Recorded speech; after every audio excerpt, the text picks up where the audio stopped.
everyone, it's Tommy from TechNexus and thanks for joining me on today's video.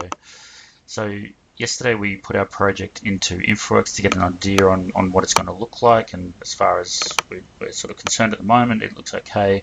So we're going to go back into the project itself, add some equipment, add some more structure if we need to, and then go on with our piping. And eventually we'll slowly build up that Navisworks model which we can take into InfraWorks. So on my p&ids I have Area 1, Area 2, Area 3, and then subsequently I have each model is in an area. So we have Area 1 equipment piping structure, 2 piping equipment structure, and 3. So we're going to just build up Area 1 today. So I'm going to bring in my Area 1 equipment model, and at the moment it's blank and empty. So I am going to xref in the sort of the generic area structural models. So Area 00 structure just being the overall concreted area, and then Area 00 model number 2, which is the north-south rack, and then model number 3, which is the east-west rack. Okay, and then there's our sort of intent on where we want to put our models.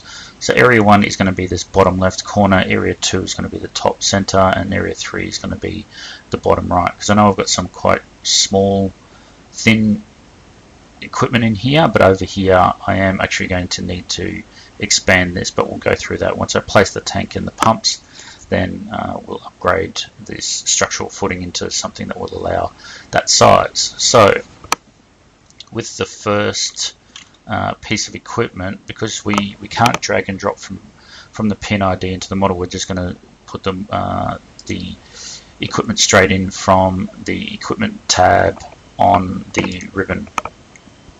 So I know I'm going to do a vertical vessel here. So it's got a spherical head, a cylinder, it's got a platform and a skirt on it. I'm going to give it the number it already needs. So this is TK111, it's matching up with the actual p&id 001.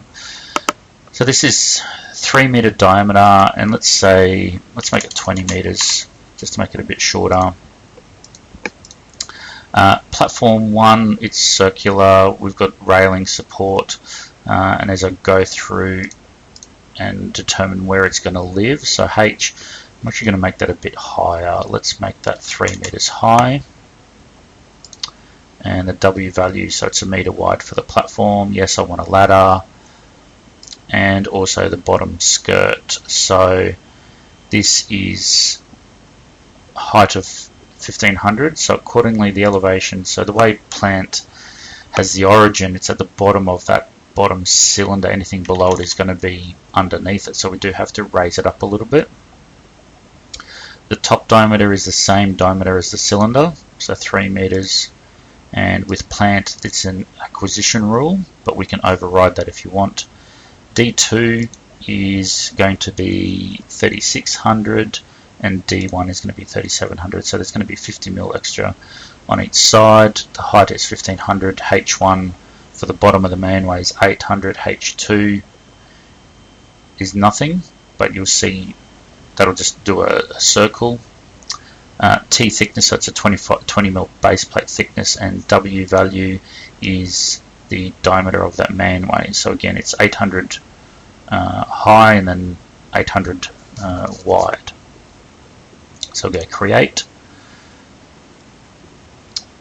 and then what we can do from here is, and a good way of doing things could be, is just place it at 0, 0, and then rotate it to the north.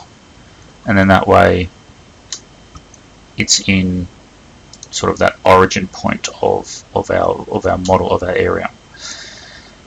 So I always like to work in positive round sort of figures. So 10 snaps on, and I might put this maybe 4 meters to the east, and I'm going to put it somewhere around here, so an even figure of 10 meters.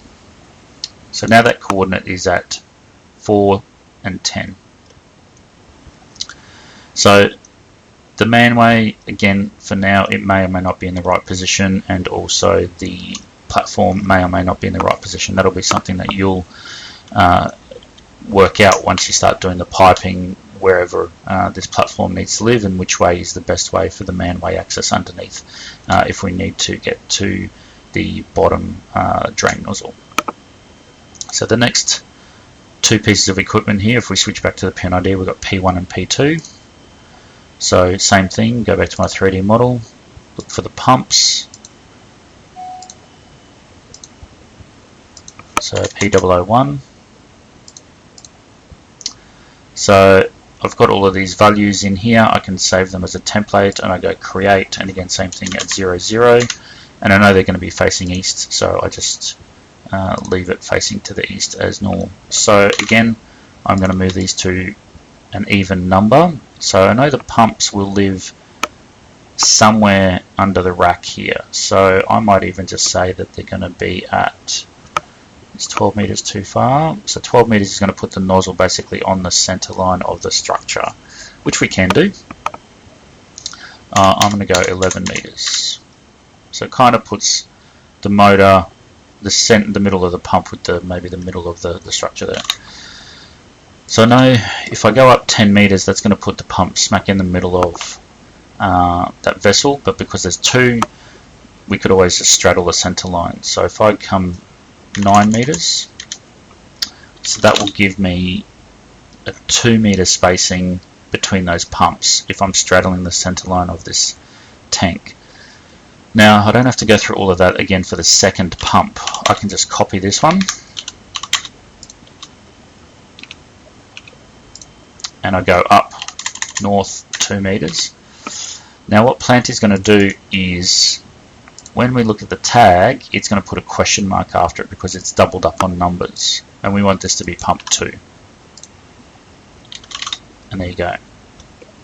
So now we have our equipment, two of the pumps, one of the tanks, located in what we think at the moment a good spot for them to be in.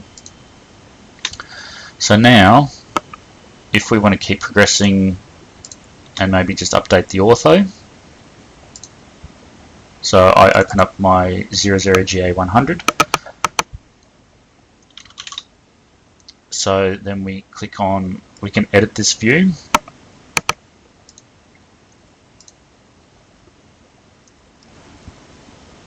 And then on the ortho ribbon, I'm going to go 3D model selection, go to area 1 equipment, go OK, and you can see it places it in there.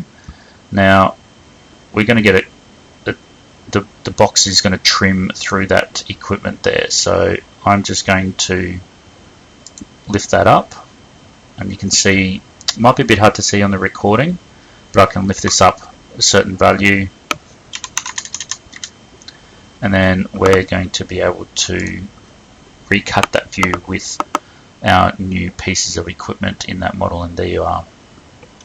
So even just to confirm our dimensions, I can say come from, actually let's just do,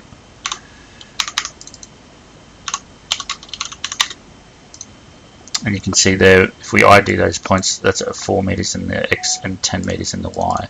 So again, it's all very nice and neat and round figures, which will just make things a little bit nicer and neater. And again, out on site, they don't have to play around with large numbers. So thanks for watching today.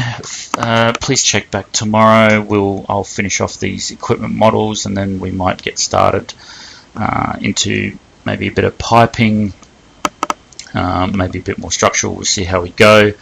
And then eventually again we'll do Navisworks and InfraWorks, and then we'll also start getting into a bit of Civil 3D, vehicle tracking on our site, and even a bit of Revit. So thanks for watching. If you liked the video, thumbs up. If you didn't, thumbs down. Click on the notify icon to get notified of my daily videos, and thanks for watching.